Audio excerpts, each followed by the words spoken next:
Everybody loves Curie, and she's the first to tell you that she's a scientist devoted to reason and discovery. Thing is, though, she's actually pretty dumb, and I don't mean make a few mistakes dumb either. I mean question everything she does kinda dumb. So, without wasting anybody's time, here's 8 reasons Curie is an idiot. Reason number 1. Curie develops the broad-spectrum cure for every disease, but can't make any more.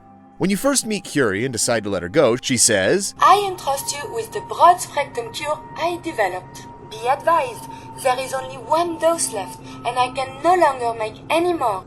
You only have 1 dose? That is correct. There used to be more, but they all expired. Sadly, the organic compounds necessary to make more have all deteriorated. and I really can't decide if this is the stupidest thing Curie ever says or if it's the stupidest thing Bethesda has ever said. Because, I mean, come on, right? I have come here to Develop the broad-spectrum cure and kick ass. And I'm all out of the broad-spectrum cure. Imagine if a doctor was like, ooh, sorry, I really would like to cure your cancer, but I just can't, you see? I'm all out of antiseptic. And you'd be like, okay, go get some more, right? I mean, am I crazy here? This is the stupidest shit I ever heard. Reason number 2. She learns how to improve the efficiency of stim packs, and this is her great discovery. So, Curie literally asks you to make her human, right? She's basically like, The greatest scientific minds of history, the Einsteins and the Curies, my namesake, have had something beyond raw data analysis capabilities. They have had a spark.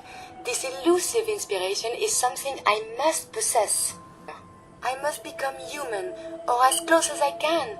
I must find a way to download all that I am into a human brain. yo, I want to discover something totally profound. Like, I have the makings of some pretty killer ideas.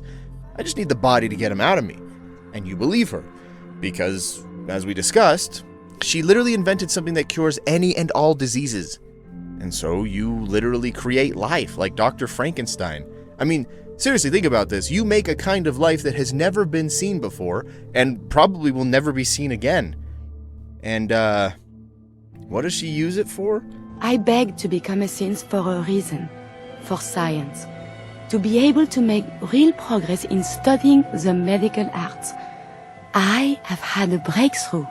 Using a new strain of mute fruit, I have discovered a way to greatly improve the restorative properties of stim packs. I realize this is not earth-shaking, but it means that inspiration does exist. That's it? What a rip! Bruh. Stim packs are literally a miracle, don't get me wrong. I mean, they can canonically do anything in the Fallout universe. Mend bones, seal skin. And this bitch thinks that making it, 10% more effective was worth all the crap you have to do to get her here? Doesn't sound more useful than a normal stim pack. If you do not believe so, the next time you're injured, you should try it yourself. Come on, man. I bet the laws of life itself for this? Reason number 3. She is friend. Reason number 4. She asks stupid questions all day. So, Nick and Curie, and even the sole survivor for that matter, all have something in common. They're the man out of time trope. Nick is bar none the best example of this, but Curie still acts like one too. So you'll be going along and she'll see you kill someone and she'll be like, I believe we're supposed to file a police report, yes? or she'll see you loot a body and be like, And all the little things go in baggies for evidence. and like, I'm just gonna say it, if you think this is cute or whatever, you should really give dating a mentally handicapped person a try, because this is just the dumbest shit I've ever heard. What are you, retarded? So I know you're not retarded, but what are you, Down syndrome? Like, she has eyes, right? She can look around and see that the world has ended. Like, if I teleported you into Fallout 4, it would take you, I don't know, 5 seconds flat to realize the rules of the old world don't apply anymore. But meanwhile, this supposed scientist genius can wander around with you for an infinite amount of time, and she'll still be like, oh, what a strange world I find myself in. I may never get used to it. Come on, lady. You're making me question if that cure you discovered even worked. You're so dumb. I bet we could have just used Pepto-Bismol on Austin this whole time and he just had a tummy ache. Reason number 5, she has a boy haircut. Reason number 6, she believes that the spark that geniuses have is known to all humans. So when she asks you to make her human, she says, The greatest scientific minds of history, the Einsteins and the Curies, my namesake, have had something beyond raw data analysis capabilities. They have had a spark. This elusive inspiration is something I must possess. And that's what makes her want to become human, right? But here's the thing. This would be like an alien coming to Earth and being like, I've always wanted to be able to pole vault 20 feet in the air. Can you make me human so that I can pole vault 20 feet vertical? The appropriate response to this would be something like, hey, buddy, there's been like 10 people in all of human history who could do that. You're asking me to do something that has never been done before, just so you can attempt to do something less than 0.1% of people can do. What are you, nuts? No, I'm not doing that. I mean, really think about what Curie is saying here. Hi, yes, make me a robot, human, so that I can be Albert Einstein, please. No, lady, that's not how it works. No wonder you thought adding sugar to stim packs counted as a breakthrough. I may not have a brain, gentlemen, but I have an idea. Reason number 7. She says she does not know what she wants from a relationship with the sole survivor, but lets you tell her what to do. Okay, so when you're about to romance Curie, you can ask her, What do you want? From us, I mean. I do not know. I have read so many medical textbooks, but none of them covered anything like this. All I know is I want to be with you. And like, that's cool, I guess. You know, no pressure. But it's also pretty clear that she's not really romantically into you, is she? Now, putting aside the moral implications of this, because I do want to make a whole video on the topic, please consider that after she says this to you, you can say you love her. I love you, Curie. And she'll parrot whatever you say back to you. And I love you. The world seems so very bright, and I cannot wait to see what becomes of this. And also, you can say that you don't love her. My close friend, and I hope I can return the many favors you have given me. I consider you the same. Good. Very good. Here is a sample of my new Steam Pack. Now I must share it with the world. So, just really quick, I know this isn't an advice channel, you're here to hear about video games, but a quick public service announcement to anyone listening.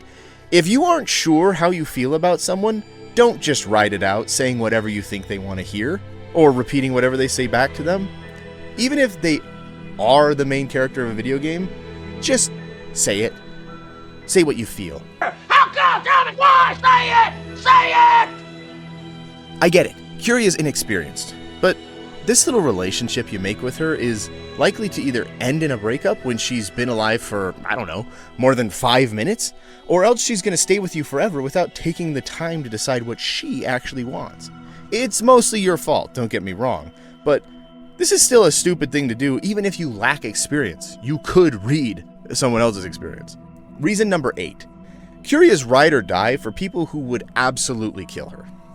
So, Fallout 4 is a game where every faction has a companion designed to travel with you and co-sign your decisions as you work through that faction. However, famously, if you progress the Brotherhood of Steel far enough, they kick Dance out. Once they do, most of the other companions in the game don't really like the Brotherhood of Steel. So it would seem like you aren't supposed to pursue the Brotherhood of Steel past that point. The other companions will openly be rude to the soldiers and will tell you not to trust them. You disgust me. Not much of a sight yourself. That is, except for Curie. She's actually pretty pumped about the idea of the sole survivor joining the Brotherhood of Steel and winning the game with them. Here's the problem. I'm sure most of you can see this. I don't think they care enough to learn the difference between a synth and a robot using a synth body. In other words, Curie is ready to join with a group that would definitely kill her the second they found out who she really is.